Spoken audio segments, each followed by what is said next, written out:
भ्यां नमः। ॐ सौं कनिष्ठिकाभ्यां नमः। ॐ सः करतलकरपृष्ठाभ्यां नमः। ॐ सां हृदयाय नमः। ॐ सीं शिरसे स्वाहा। ॐ सूं शिखायै वषट्।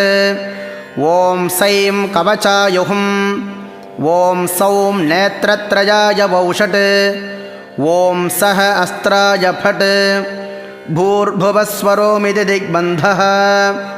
ध्यानम् सिन्दूरारुणमिन्दुकान्तिवदनं केयूरहारादिभिः दिव्यैराभरणैर्विभूषिततनुं स्वर्गादिसौख्यप्रदम् अम्भोचाभयशक्तिकुक्कुटधरं रक्ताङ्गरागोज्ज्वलम् सुब्रह्मण्यमुपास्महे प्रणमतां भेदि प्रणाशोद्यतम्।